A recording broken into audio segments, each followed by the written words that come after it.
আমরা সবাই ব্যস্ত, কিন্তু নিজেকে সময় দেয়া কি বিলাসিতা? মোটেও না। নিজের যত্ন নেওয়া মানে নিজেকে ভালোবাসা।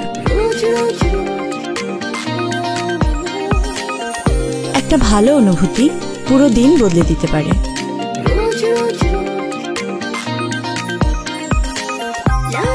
একটুখানি যত্নই পারে তোমাকে এনে দিতে নতুন আত্মবিশ্বাস।